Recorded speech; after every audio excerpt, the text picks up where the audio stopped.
Unajua, kila mtu una haki ya kumhukumu, kumuita jina lolote unalojisikia. Maana kuna baadhi ya watu wanatuita sisi machawa, sawa? Lakini machawa sisi ambao mnapenda kutuita machawa, tunahitaji amani ndani ya taifa letu. Ndio maana tumekuja hapa leo na kampeni maalum ya kwenda kuelimisha vijana katika mikoa yote ya nchi yetu hii ya Tanzania, ambapo leo tutazungumza tu kwa uchache. Leo sitakuwa na mengi. Kikubwa siku ya leo tutawatajia akaunti namba zetu kwa wananchi wale wanaopenda amani, wafanya biashara na serikali pia mwenye uwezo wa kutuchangia kwa ajili ya kuzunguka mikoa. Kwanza ya mwanzo tunaanza na mikoa 15. Baada ya hapo tutakuja kumalizia mikoa itakayobakia, maana tunaondoka na kundi la waandishi wasiopungua 30. Hilo lazima niliweke wazi. Tuondoka na kundi la waandishi wasiopungua 30 kwenye ziara yetu.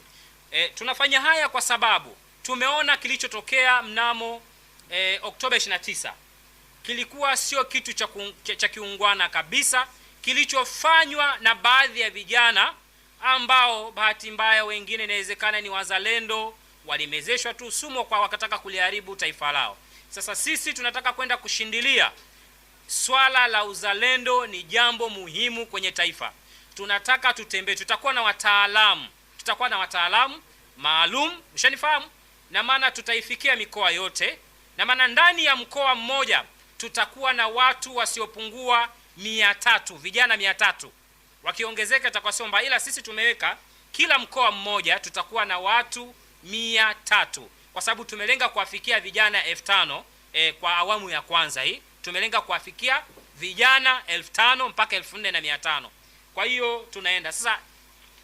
Kuna mengi, na hapa niwaambie tu ndugu zangu wananchi, ni kweli mnawezekana kuna baadhi ya watu wanatubeza. Tusiangalie jinsi wanavyotubeza, tufikirie siku 3 zile tulizokaa ndani mwisho saa 12. Je, zilikuwa ni siku sahihi?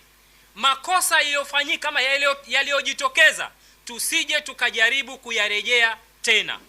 Kwa sisi ambao tuko Dar es Salaam hapa, tunajua kimbembe kilichotukuta.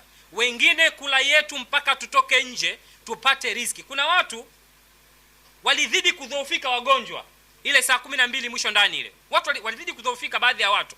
Sasa hatuhitaji hii hali ijitokeze, maana kuna baadhi ya watu wamesema watawekeza kuhamasisha vijana kuendelea kufanya vurugu. Na sisi tunapingana na wale, tunataka tuwafate vijana. Tutaki kila siku kukaa kwenye media kuanza kujibishana nao. Sasa hivi tunakwenda kwa vitendo, tunaenda kuwaona vijana wenzetu, tuwaambie umuhimu wa amani, umuhimu wa uzalendo.